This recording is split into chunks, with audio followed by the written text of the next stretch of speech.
Hi வணக்கம் friends. இன்னைக்கு நம்ம என்ன பார்க்க போறோம்னா, தினமும் ஊற வச்ச பேரிச்சம்பழம் சாப்பிட்றதால என்ன நன்மைகள் பற்றி தான் பார்க்க போகிறோம். எல்லோரும் தயாராக இருக்கிறீர்களா?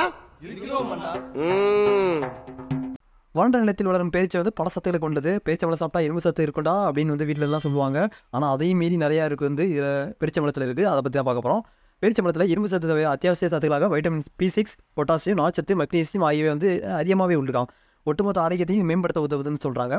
சோர்வு, உடல் பலவீனம், நீண்ட நேரம் வேலை, அப்புறம் வந்து ரொம்ப டயர்டாக இருக்கா அப்படின்னா டக்குன்னு ஒரு நாளைக்கு 2 முதல் 5 பேரிச்சு சாப்பிட்டா இந்த இழந்த ஆற்றல் நீங்கள் சீக்கிரமாக கிடைக்குமா, நீண்ட நேரம் பசிக்காமல் இருக்கும்னு சொல்லுவாங்க. சர்க்கரைக்கு மாறான சிறந்த இனிப்பாகவும் இந்த பேரிச்சம்பழத்தை சொல்கிறாங்க.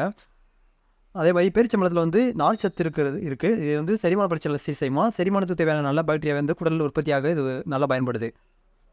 அப்புறம் தினம் இரவு 2 அல்லது 3 பேரிச்சை சாப்பிட்டு தான் மலச்சிக்கல் தீரும். குடலை சுத்தம் செய்யும் மலச்சிக்கல் வந்து தீர்க்கும் அற்புதமான பழம் தான் அது பேரிச்சை அப்படின்னு சொல்கிறாங்க.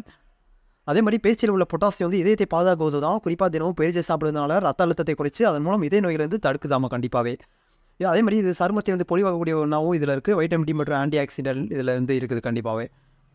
அதே மாதிரி நார்ச்சத்து வந்து குறைவான 2 முதல் 3 பேரிச்சை சாப்பிட்டா நிறைவான உணர்வை தரும். அதே மாதிரி பேரிச்சை சாப்பிட்டால் எடை குறையவும் கட்டுப்பாட்டிலையும் வைக்கலாமா கண்டிப்பாக நம்மளுக்கு.